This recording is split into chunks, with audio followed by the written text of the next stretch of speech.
오늘 주시는 하나님 말씀은 민수기 11장 4절로부터 20절까지의 말씀입니다. 함께 자리에서 일어나셔서 교독함으로 하나님 주시는 말씀 받도록 하겠습니다.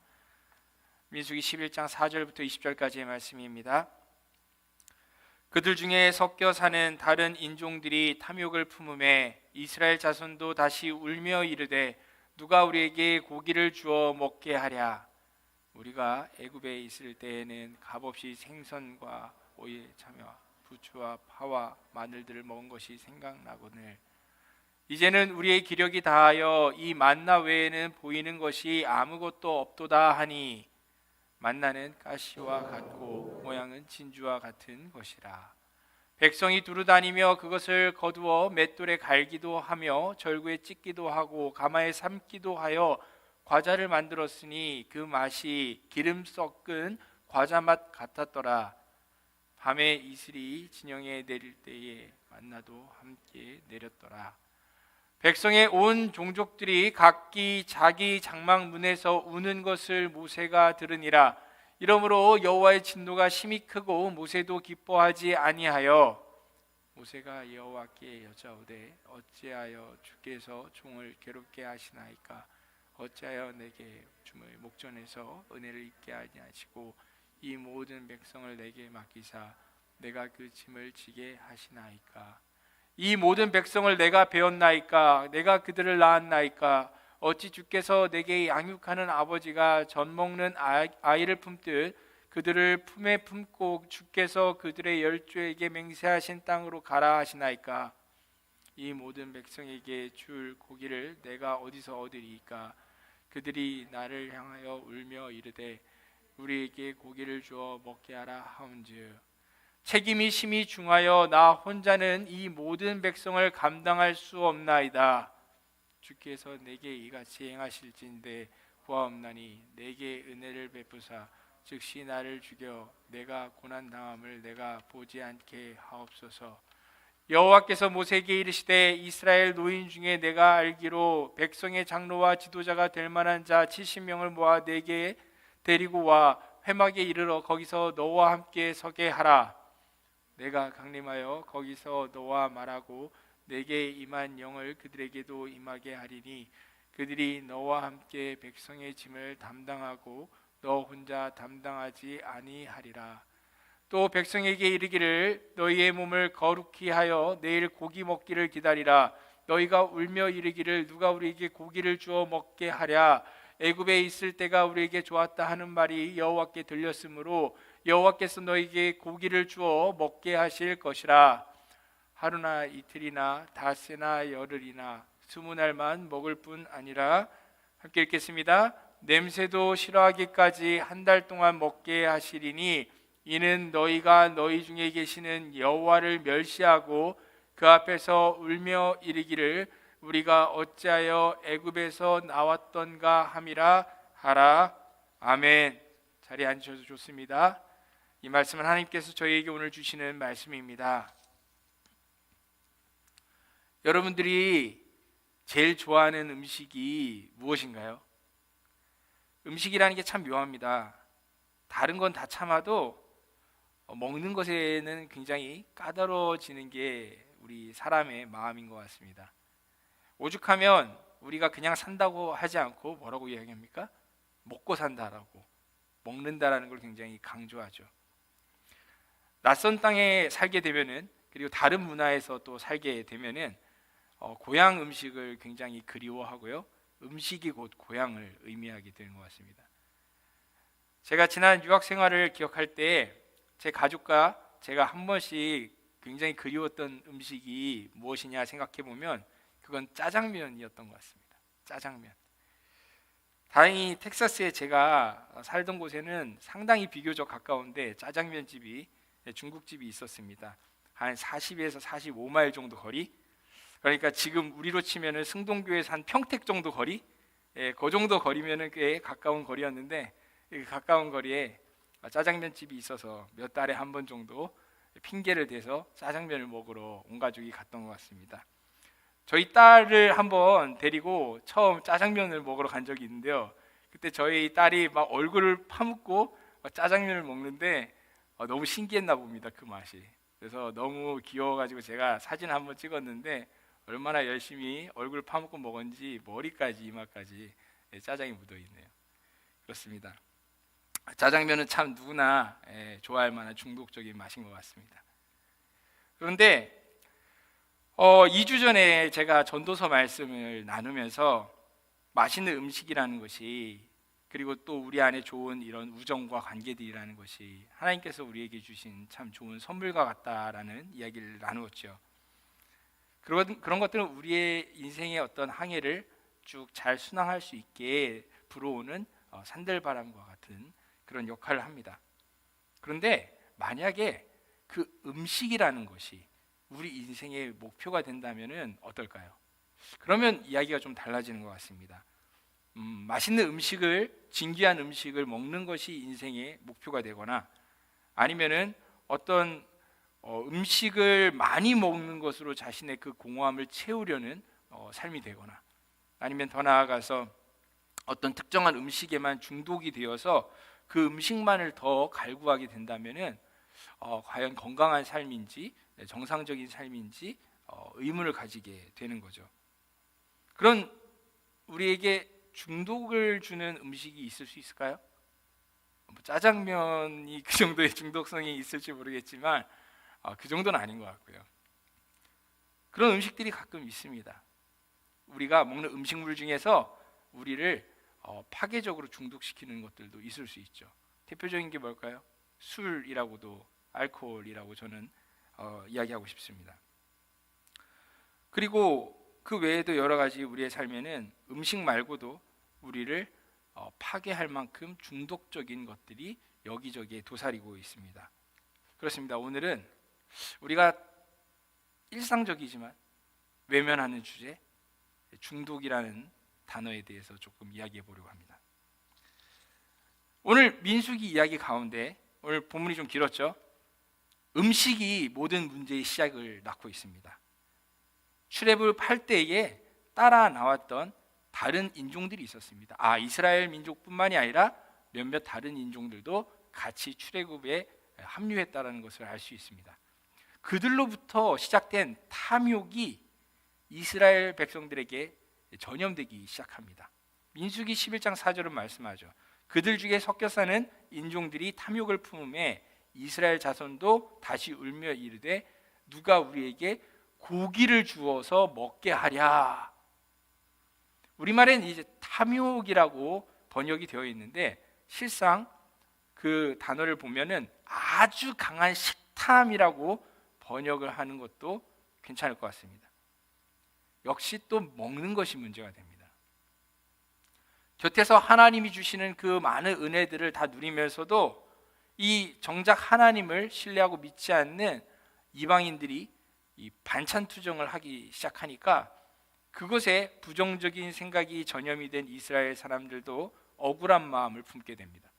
그리고 이 다 큰 어른들이 엉엉 울기 시작합니다. 꺼이꺼이 울면서 소리 지르기 시작합니다. 고기를 달라, 우리에게 고기를 달라, 그렇게 막 울면서 소리 지르기 시작합니다. 우리는 다 고기를 대부분 사랑하죠. 채소를 더 좋아하시는 분들도 있지만 저는 상당히 고기를 사랑하는 사람입니다.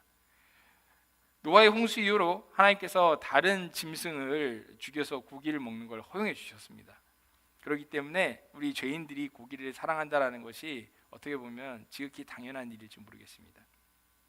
그런데 고기를 못 먹게 되었다는 것 때문에 이스라엘 전체가 엉엉 울면서 이 하나님과 모세에게 따지는 모습이 우리가 성경을 읽을 때 좀 과하지 않은가 하는 생각도 해보게 됩니다. 그 다음 하는 5절의 말씀은 더 기이합니다. 우리가 애굽에 있을 때는 값없이 생선과 오이와 참외와 부추와 파와 마늘들을 먹은 것이 생각나거늘. 그들이 뭐라고 말합니까? 우리가 애굽에 있을 때는 모든 먹는 것이 다 공짜였다라는 겁니다. 그들의 말이 좀 이상합니다. 지금 하나님께서 날마다 하늘에서 만나를 내려주시고 반석에 물을 내주시는데 하나님께 그때마다 돈을 걷고 계시나요? 일단 그건 아닌 것 같고요. 그들의 진술이 진짜 사실이었는지 한번 캐묻고 싶습니다. 정말 그들이 이집트에서 음식을 먹을 때 돈을 내지 않고 음식을 먹었느냐라는 겁니다. 일면 진실인 것 같기도 합니다. 왜냐하면 그들이 400년 동안요, 여기서 함정이 있는데 그들이 400년 동안 이집트에 사는 동안에 돈이라는 걸 가져본 적이 없으니 돈을 내본 적도 없습니다. 그들은 400년 동안 어떤 삶을 살았습니까? 노예의 삶을 살았습니다. 노예는 자기 사유 재산을 가질 수가 없습니다. 자기가 무엇을 가지면 그건 다 어차피 주인의 것이 됩니다. 노예들은 자신의 돈을 가질 수가 없었기 때문에 그들은 상식적으로 생각할 때 돈을 내고 음식을 사 먹고 싶어도 사 먹을 기회조차 없었던 사람들입니다. 그들이 말하는 그 노예의 삶이 행복했었나요? 아기가 태어나면은 남자아이면 강제로 뺏어서 나일강에 빠뜨려 악어밤이 되어 죽게 했습니다. 채찍에 맞으면서 평생 진흙 벽돌을 만들면서 신음하는 게 그들의 400년간의 삶이었습니다. 그들이 왜 이집트 사람들이 이스라엘 사람들에게 가끔은 고기도 주고 물고기도 주고 왜 참외와 같은 것들을 주었나요? 더 일 잘 시켜 먹으려고, 더 잘 부려 먹으려고. 한마디로 소나 말에게 먹이를 좋은 걸 주어서 힘나게 만들어 주듯이 그렇게 이스라엘 사람들을 사육한 겁니다. 아니, 사육을 당할 때에 주인에게 돈을 내면서 고마워하는 가축이 어디 있습니까? 말도 안 되는 이상한 이야기죠. 그렇게 불쌍한 인생들이었기 때문에 하나님께서 그들을 긍휼히 여기시고 모세를 보내셔서 10가지 재앙과 홍해의 기적으로 온 이스라엘을 구원하셨죠. 그런데 이 인간들이 정신을 못 차리고 지금 뭐라고 하고 있는 겁니까? 옛날에 애굽에 살 때가 좋았다. 다시 이집트로 돌아가자. 여러분들이 하나님이시라면 기분이 어떻겠습니까? 저 같았으면 아마 거기서 이제 성경은 끝났을 수 있을 것 같습니다. 물론 그들의 주장에 일말의 동정도 안 가는 건 아닙니다. 매일 군만두만 먹는 올드보이처럼 만나만 계속 먹는다라는 것이, 그 이후로도 우리는 알고 있죠. 40년간 만나를 먹는다라는 것을. 그게 좀 물릴 수도 있다라는 거, 물리지 않았다라면 그게 오히려 거짓말이었겠죠. 8절의 말씀처럼 그 만나를 가지고 다양한 조리법으로 음식을 만들었지만은 늘 같은 식재료로 음식을 만드는데 어떻게 지겨운 순간이 안 찾아온다 말할 수 있겠습니까? 그건 거짓말이었겠죠. 하지만 그들이 했던 말은 정말 해서는 안 되는 말이었습니다. 하나님께 그렇게 불평하면서 약속의 땅 가나안을 지금 가고 있는 그 여정 가운데 다시 애굽을 뒤돌아본다라는 것은 정말 해서는 안 되는 행동이었습니다. 그럼에도 도대체 왜 이렇게 말도 안 되는 말과 행동이 그들에게서 불쑥 튀어나온 걸까요? 과거 얼마 전까지 그 끔찍했던 노예 생활까지도 엄청나게 미화해가면서 그들의 마음은 계속 왜 애굽으로 흘러가고 있는 걸까요? 그 이유는 단 한 가지입니다. 그들이 겉으로 보기에는 이제 자유민이었지만 사실상 영적으로는 여전히 노예였기 때문입니다. 노예라는 것은요, 굉장히 힘이 없는 존재입니다. 무력한 존재입니다. 노예에게는 선택권이 없기 때문입니다. 자신을 위해서 더 나은 선택을 할 수 없다라는 것, 그렇게 수동적으로 상황에 끌려가야만 된다라는 것이 바로 노예 상태입니다. 이스라엘 사람들 중에서 누가 자기가 정말 사랑하는 그 아기를 나일강에 버리겠습니까? 좋아서 그렇게 버렸겠습니까? 그리고 누가 좋아서 매 맞으면서 벽돌을 만들었겠습니까? 누구나 아이를 예쁘게 낳아서 키우고 싶고, 누구나 자기도 벽돌만 만들기보다는 멋진 건축 설계사가 돼보고 싶은 것도, 그런 꿈을 가질 수도 있겠죠. 그런데 노예에게는 선택권이 없었습니다. 문제는 이스라엘 백성들이 그런 노예 상태에서 이제는 해방이 되었는데도 불구하고 자유를 참되게 누리지 못하고 있었다는 것입니다. 자유롭게 자신을 위해서 최고로 좋은 선택을 결정을 하지를 못한다라는 겁니다. 다시 말하자면 그들이 아주 심각한 노예 상태, 영적인 노예 상태에 놓여 있었기 때문이라는 것입니다. 문제는 이런 영적인 노예 상태가 비단 이 민수기 속에 이스라엘 백성들의 이야기만은 아니라는 것입니다. 사도 바울은 로마서 7장에서 이렇게 말합니다. 내 속, 곧 내 육신에 선한 것이 거하지 아니하는 줄을 아노니 원함은 내게 있으나 선을 행하는 것은 없노라. 내가 원하는 바 선은 행하지 아니하고 도리어 원하지 아니하는 바 악을 행하는도다. 만일 내가 원하지 아니한 그것을 하면 이를 행하는 자는 내가 아니요 내 속에 거하는 죄니라. 그러므로 내가 한 법을 깨달았노니 곧 선을 행하기 원하는 나에게 악이 함께 있는 것이로다. 놀라운 이야기입니다. 누가 이런 이야기를 했다고요?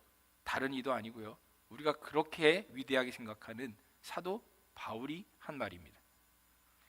그가 뭐라고 이야기합니까? 자신이 아무리 선한 것이 무엇인지 알고 그것을 하려고 해도 할 힘이 없다라는 겁니다. 할 수가 없다는 겁니다. 자신은 그저 죄에 늘 지배당하는 그런 무력한 노예 같은 존재라는 것을 깨달을 뿐이라고 바울은 말하고 있습니다. 여러분은 이 말에 동의하십니까?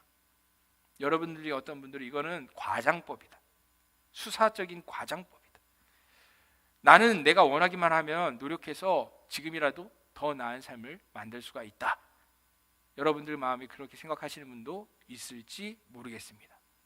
과연 그럴까요? 한 가지 예를 들어보죠. 예수님께서 마태복음 7장 12절에 말씀하셨습니다. 무엇이든지 남에게 대접받고자 하는 대로 너희도 남을 대접하라.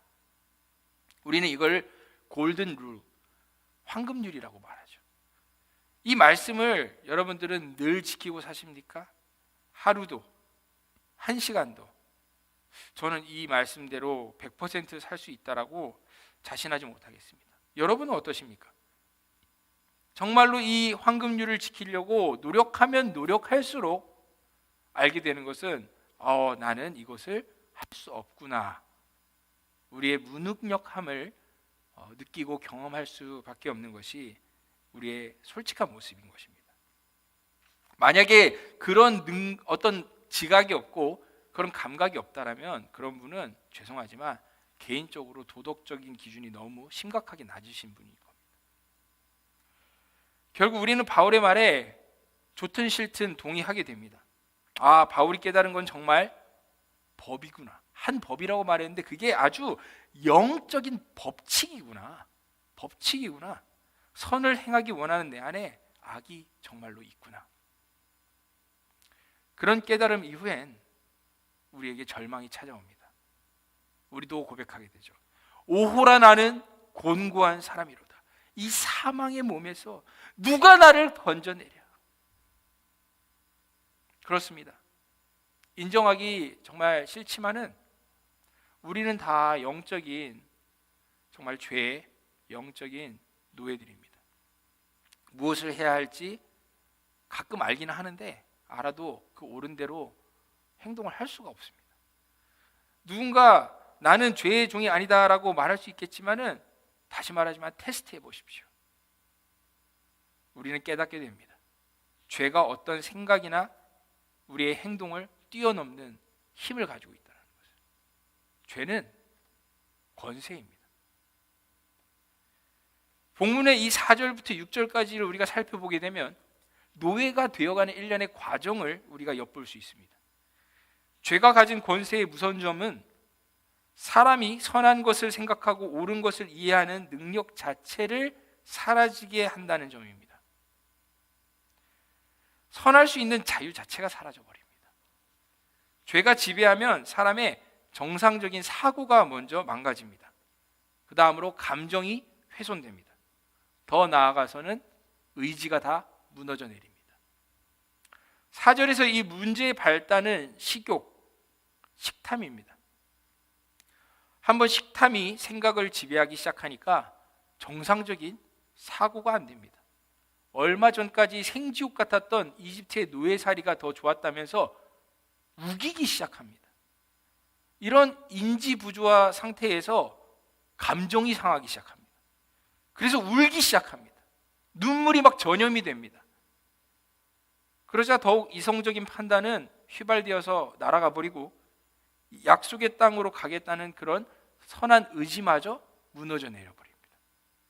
그리고 작은 철조가리가 자석에 이끌리듯이 이집트를 향해서 돌아보게 되는 거죠. 마지막 6절에 뭐라고 이야기하기에 이릅니까? 이제는 우리의 기력이 다하여 이 만나 외에는 보이는 것이 아무것도 없도다. 기력이 다하다라는 말을 영어 성경들은 재밌게도 입맛이 다 달아나 버렸다 라고 번역을 하고 있더군요. 무슨 의미입니까? 음식이 질려서 약속의 땅에 못 가겠다는 겁니다. 이 엉뚱한 도대체 논리는 뭡니까? 하나님조차고 무슨 출애굽이 일어났습니까? 이스라엘 백성들이 가나안에 가면 하나님께 뭔가 좋은 일이 생깁니까? 득이 되는 일이 뭐가 있어가지고 하나님께서 제발 같이 가자고 부탁하면서 지금 기적을 베푸시면서 이스라엘 백성들을 가나안으로 데려가고 계시는 겁니까? 이렇게 죄에 사로잡히니까 남는 것은 자기 합리화밖에 없습니다. 그래서 자신들의 처지도 잊어버린 채 아주 말도 안 되는 소리로 감히 하나님을 협박하고 있습니다. 고기 안 주시면 약속의 땅 안 들어가요. 이게 무슨 회개한 소리인가 싶지만은 이것이 우리들의 상태입니다. 이것이 그리고 죄가 지닌 무서운 중독성입니다. 제가 모든 중독을 다 죄라고 정죄하려는 것은 아닙니다. 하지만 확실한 것은 모든 죄는 다 중독적입니다.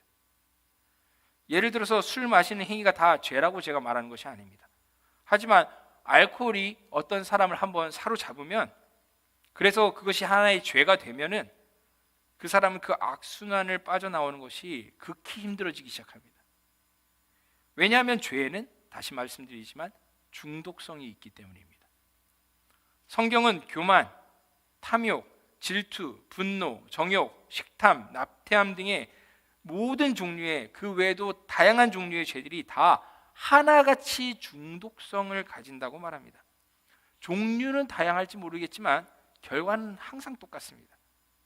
그 모든 종류의 중독은 결국 삶에 고통을 가져다 줍니다. 결국 자기 자신에게 실망하게 만듭니다. 여기 중독의 3가지 단계가 있습니다. 저는 첫 번째로 중독의 첫 번째 단계를 자기 혐오라고 생각합니다. 죄를 짓고 나면 그 좋았던 것이 생각보다 금방 시들해집니다. 그래서 더 큰 자극을 원하게 되죠. 어느 순간 감정이 무뎌져서 그 중독의 사이클이 아주 빠르게 계속 반복이 되다 보면 그 끝엔 정말 이 모든 걸 시작하게 만들었던 그 죄가 너무 혐오스럽게 느껴지는 순간이 옵니다. 자기도 그것이 너무 싫습니다. 괴롭습니다. 마치 고기를 그토록 탐했던 이스라엘 사람들에게 20절에 하나님께서 뭐라고 말씀하십니까? 냄새도 싫어가기까지 한 달 동안 먹게 하시겠다. 그렇습니다. 난 그게 너무 좋았는데, 그게 나를 행복하게 할 줄 알았는데, 거기에 한번 중독이 되기 시작하면은 그 중독의 끝은 냄새도 싫어하기까지 혐오하게 되는, 자기 혐오에, 그 죄의 혐오에, 그 혐오에 도달하게 되는 것입니다. 그럼에도 불구하고 안타깝게도 그 혐오하는 것으로부터 도망칠 수가 없습니다. 벗어날 수가 없습니다. 왜요? 이미 죄의 노예이기 때문입니다. 두 번째 단계는 자기 파괴입니다. 중독은 점점 자기 합리화를 하게 만들고 자기 행동들을 정당화하고 올바른 사고를 거절하게 만듭니다. 객관적인 판단이 불가능합니다. 기억도 아주 선택적으로만 해서 자기 스스로를 계속 무너뜨려 갑니다. 그렇게 자기가 파괴되고 나면 이어지는 것은 3번째, 의지 상실이죠. 이제 자기가 중독이라는 걸 압니다. 자기가 파괴되어 가고 있다는 것도 눈으로 보고 있습니다. 하지만 악순환을 막을 힘이 도저히 없습니다. 죄를 그 어느 때보다 증오하지만 날마다 더 그 죄를 의지해야만 합니다. 분명히 죄를 통해서 하나님으로부터 저 반대로 달아나면은 자유로워질 거라고 생각했는데, 실상 2단계쯤 오면은 죄가 주는 해방감이라는 것은 허상일 뿐이었고, 진정한 자유는 그 옛날에 사라진 지 오래가 됩니다. 여러분들 중에서 이 정도 이야기를 듣고 나는 해당 사항이 없네 라고 말할 수 있는 분이 있으십니까? 그러면 정말 행복한 사람입니다. 하지만 잘 생각해 보십시오. 성경은 이 중독이라는 것이 모든 인간의 공통적인 경험이라고 말하고 있습니다. 왜냐하면 하나님이 아닌 무언가를 위해서 사람이 살아가게 되면은 그것이 죄라고 성경은 말하기 때문입니다. 하나님보다 다른 무언가를 더 원하고 그것을 더 중요하게 여긴다라면 그것이 바로 죄라고 성경은 말하고 있습니다. 하나님이 없는 것 자체가 죄입니다. 하나님이 없는 모든 것이 다 죄입니다. 혹시 여러분의 마음의 소리를 들어보십시오. 여러분 저 깊은 곳에서 나에게 고기를 달라 하는 그런 외침이 들려오고 있지는 않습니까? 조나단 에드워드는 죄는 마음을 불태운다라고 했습니다. 죄인의 삶에 만족이 있을 수가 없는 겁니다. 마치 끝없이 타오르는 그 지옥불이 미리 이 땅에 이 마음속에 미리 와서 자리 잡고 있는 것처럼 죄에 중독된 우리들의 마음속에는 끊임없는 그 불타는 소리가 들립니다. 고기 더 많이 더 계속 우리 마음속에 그 불꽃의 소리가 들립니다. 마치 더 큰 불꽃을 지피기 위해서 더 많은 연료가 필요한 것처럼 우리 마음속의 죄의 불꽃은 끊임없이 우리가 더 무언가를 삼켜야 된다라고 우리에게 요구합니다. 혹시 여러분 마음속에 그러한 이 민수기의 고기처럼 내가 만일 지금 이 순간 이것만 정말 있으면 딱 좋겠는데 이것만 내 인생에 딱 있으면 정말 난 바랄 게 없는데 그런 것이 있다라면 조심하십시오. 그것이 여러분의 지금 주인 행세하고 있는 것일 수도 있습니다. 나를 노예로 지배하여서 이리저리 몰고 다니는 그 죄라는 것은 우리를 끊임없이 목마르게 만들고요. 그것만 있으면, 그것만 이루어지면 우리 목마름이 다 해결될 것처럼 우리를 착각하게 만듭니다.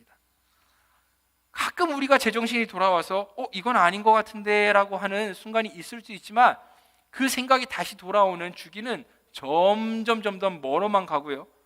불이 야금야금 내 안을 타여먹듯이 죄가 내 영혼을, 내 삶을 태워먹는 결과를 어느 순간 그 잿더미를 마주하게 되어서야 우리는 바울처럼 다시 고백하게 되는 거죠. 오라 나는 곤고한 사람이로다. 그럼 어떻게 해야지 우리를 노예로 붙잡고 놓아주지 않으려고 하는 이 죄의 중독으로부터 우리가 진정한 엑소더스, 출애굽을 할 수가 있는 걸까요? 어떻게 하면 우리가 완전히 치료될 수 있을까요? 쉽지는 않습니다. 정말 쉽지는 않아요. 하지만 성경은 세 가지 해법을 말해주는 것 같습니다. 첫 번째로 나 자신이 무력한 죄의 노예라는 사실을 인정해야 합니다. 우리는 이 모든 문제가 영적인 것이라는 것을 자각하고 자기가 노예라는 사실을 인정해야 합니다. 자기가 노예라는 사실을 깨닫지 못하는 사람이 있다면 그런 노예야말로 뼛속까지 진짜 노예인 겁니다. 예수님께서 확실하게 말씀하셨습니다. 진실로 진실로 너희에게 이르노니 죄를 범하는 자마다 죄의 종이라. 제가 같이 유학했던 친한 목사님들 중에 한 분이 상담학을 전공해서 자신이 그 미국인들의 상담 모임에 참석했던 이야기를 저에게 해줬습니다. 미국에서는 12 Steps라고 하는 상담 프로그램이 있는데요. 영화 같은 데 여러분 보시면은 알코올 중독자나 마약 중독자들이 교회 같은 곳에 둥그렇게 둘러앉아서 자기를 소개하고 서로 격려하는 그런 재활 모임이 그것입니다.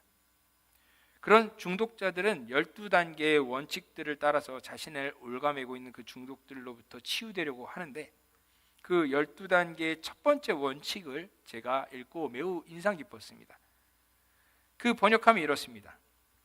우리는 우리의 삶이 감당할 수 없을 정도로 중독에 대해 무력하다는 것을 인정합니다. 이 고백을 함으로써 치료가 시작이 된 겁니다. 어떻습니까? 중독의 노예라는 것을 인정할 때에 이제 회복의 첫 발이 열리는 겁니다. 그 12단계의 회복의 끝에 마지막 12번째 단계에서는 뭐라고 하냐면, 이 12단계의 결과로서 영적으로 깨어난 우리들은 이 메시지를 다른 중독자들에게 전하고 우리 삶의 모든 일에 이 12원칙들을 적용하려 합니다로 끝이 납니다. 그렇습니다. 모든 중독들은요, 영적인 겁니다. 영적으로 잠이 깨어나야 하는, 잠에서 깨어나야 되는 문제들인 것입니다.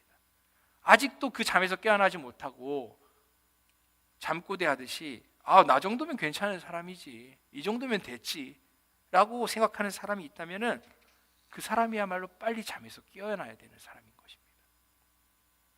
두 번째로, 하나님을 향한 입맛을 회복해야 합니다. 본문 20절의 성경은 이스라엘 사람들의 마음 상태를 뭐라고 꼬집고 있습니까? 너희가 너희 중에 계시는 여호와를 멸시했다라고 이야기합니다. 히브리어를 직역하면 이렇게 번역 가능합니다. 너희가 나를 혐오했으니 나도 너희가 고기를 혐오하게 만들어주겠다. 우리가 자기 스스로가 죄인이라는 것을 인정하고 자책하는 것만으로는 충분하지가 않습니다. 그동안 길들여졌던 죄의 이 중독적인 맛을 혐오하는 것, 그것으로도 부족합니다. 이제 하나님을 향한 우리의 입맛을 회복해야 합니다. 제가 어떤 믿음을 가지라, 순종하라, 그런 이야기를 하는 것이 아닙니다. 죄보다 하나님을 우리가 더 맛있게 느껴야지, 달콤하게 느껴야지 우리가 다시는 고기를 달라고 그렇게 말하는 모습으로 돌아가지 않게 되어집니다. 쉽지 않은 것처럼 들립니다. 어떻게 하면 죄보다 하나님을 더 사랑하고 즐거워할 수 있느냐는 겁니다. 정답은 하나님과 시간을 보내야 한다. 저는 그렇게 제안하고 싶습니다. 생각해 보십시오. 400년이라는 시간을 애굽에서 노예 생활했던 그 사람들의 삶의 관성을, 그 시간이 이스라엘인들의 입맛에 얼마나 지대한 영향을 끼쳤겠습니까? 마찬가지로 하나님과 함께한 시간이 적으면 적을수록 우리는 하나님을 즐거워하는 그 입맛을 키워볼 수가 없습니다. 이렇게 적용해 보면 어떨까요? 6일대로 6일 동안 우리가 월화수목금토 세상의 입맛대로 살아가다가 일주일에 딱 한 번 주일만 하나님 입맛대로 우리가 한번 하나님께 입맛을 맞춰서 예배를 드린다고 하면은 우리가 아주 건강한 영적인 입맛을 키울 수 있을까요? 만약 여러분들이 부모님과 친해져야 되겠다, 우리 부모님과 내가 좀 마음을 터놓고 친해져야 되겠다 생각을 하고 일주일에 서로 약속을 정한다고 생각해 보십시오. 엄마 아빠 우리 일주일에 딱 한 번, 1시간 반 정도만 바짝 한번 만나보죠. 언제가 좋을까요? 일요일 오후 1시부터 2시 30분까지 어때요? 그때 우리 딱 만나가지고 우리 바짝 한번 친해져 보죠. 하고서는 나머지는 이제 바이바이. 말도 안 되는 소리죠. 사람 사이도 그렇게 친해지는 건 아니지 않습니까? 그런데 우리는 왜 하나님과 친해지는 것에 대해 가지고는 굉장히 인색하고 비정상적이게 우리는 접근할까요? 진짜 중독에서 벗어나려면은 애굽에서 죄의 그 노예로 살았던 시간의 길이를 생각해서라도 하나님과 보내는 그 질뿐만이 아니라 시간의 양도 늘려야 합니다. 겨울 이렇게 주일 한 번에 어떤 예배를 우리가 드리는 것으로는 사실 턱도 없습니다. 그걸 아는 믿음의 우리 앞서가시는 선배들은 그래서 3일 밤에도 오기도 하고 금요일 밤에 그것도 부족해서 새벽에 오기도 하고 날마다 성경을 읽고 기도하려고 몸부림치는 겁니다. 그분들이 나약해서? 그분들이 정말 뭔가 간절히 원하는 게 있기 때문에 그렇죠. 그분들이 원하는 것은 하나님만을 세상 그 무엇보다 달콤하게 느끼는 그 입맛을 더 잃어버리지 않기 위해서 그분들이 그렇게 우리 선배들은 노력하고 있는 것입니다. 세 번째로 해결책은 우리 마음속에 죄의 불이 아니라 하나님의 불이 타올라야 합니다. 한 번의 은혜로운 예배는 우리 마음속에 이글거리는 죄의 불을 약간 덜어내가지고 제거하는 것에 불과합니다. 어떻습니까? 불이라는 거 가만히 내버려 두면 금방 번지죠. 우리가 주일 이렇게 예배를 마치고 세상으로 돌아가는 순간 금방 그 죄의 불은 우리의 마음에 그 빈자리를 다시 메꾸려고 합니다. 방법은 단 하나입니다. 그 소멸한 죄의 불 대신에 그 자리에 하나님의 불이 타올라야 합니다. 내 삶을 지배하여서 주인 노릇하고 있던 그 죄를 하나님께서 다 소멸하시길 성경은 약속하고 있습니다. 우리 하나님은 소멸하는 불이심이라. 우리 안에 있는 헛된 것들은 다 타서 사라지고 내 안에 오직 하나님을 향한 진정한 갈망만이 불타고 있다면은 그때야 진짜 그 사람은, 그 영혼은 하나님 안에서 해방된 자유인이 된 것입니다. 하나님의 불이 내 안에 활활 타고 있다면은 그 다음부터는 나머지는 아무 상관 없어집니다. 나 남들보다 졸업 늦었지만 상관없어. 나 남들보다 취업 늦고 있지만 상관없어. 나 아직 애인 없지만 상관없어. 나 돈 없지만 결혼도 못했지만 상관없어. 뭐가 그렇게 상관이 있습니까? 그런 게 그것만 있으면 될 것처럼 내 마음에 늘 나에게 그걸 달라고 죄의 불은 갈망하게 하지만 진짜 하나님의 불이 타오른다면 그것들이 진짜 그렇게 중요한 문제일까요? 하나님의 불이 내 마음 가운데 타고 있다면 정말 성전 앞에 그 제단의 불이 언제나 꺼지지 않고 타올랐던 그 모습처럼 우리 안에 그 하나님을 향한 열망이 늘 타오르고 있다면은 우리는 그 세상 어떤 중독적인 죄도 하나님을 향한 우리의 입맛을 바꾸지 못하게 됩니다. 왜냐하면 진짜를 맛본 사람은 무엇이 진짜이고 가짜인지 구별할 수 있기 때문입니다. 여기 이제 도달할 때 모든 것들이 이제 역전하게 됩니다. 그리고 우리는 하나님께 고백하게 되는 거죠.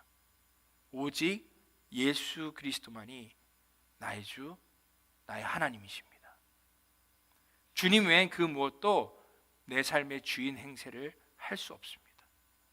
우리는 날마다 갖가지 죄의 맛에 중독이 되어 그렇게 살아가려고 하지만 예수님께서는 우리를 날마다 용서하시고 자비로서 늘 새롭게 해주십니다.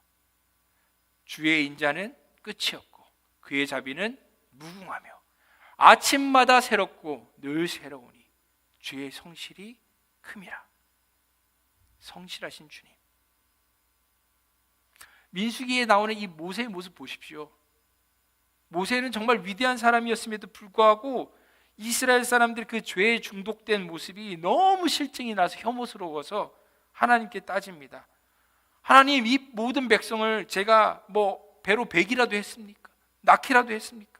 어째서 저에게 유모가 젖먹이를 품듯이 그들을 품고 약속의 땅까지 데려가라고 하십니까? 차라리 그냥 저를 죽여주십시오.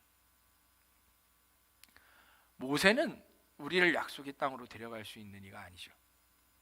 그렇기 때문에 우리에게는 더 나은 모세가 필요합니다. 그렇기 때문에 히브리서 3장 우리에게 정말 좋은 소식을 전해줍니다. 예수 그리스도야말로 정말 모세보다도 더 나은 분이라는 거죠. 예수님께서 자기의 자유를 포기하셨습니다. 죄에 억압받던 우리가 하나님의 그 약속의 땅, 자유의 땅에 다 들어갈 수 있게끔 예수님이 십자가에 못 박히셨습니다. 우리가 사막에서 다시 부활하도록 예수님이 돌무덤에 들어가셨습니다. 우리가 장차 부활한 몸으로 들여 올려져서 공중에서 하나님의 나라를 맞이할 수 있도록 매일 우리를 새롭게 하시는 분, 우리에게 참 자유를 주시는 분, 내 삶의 유일한 주인, 그 하나님이 누구십니까? 그 주님 말씀하십니다. 수고하고 무거운 짐진 자들아, 다 내게로 오라. 내가 너희를 쉬게 하리라. 주님, 저희로 오직 주님만 맛보며 살게 하여 주시옵소서. 함께 잠깐 오늘은 기도하겠습니다.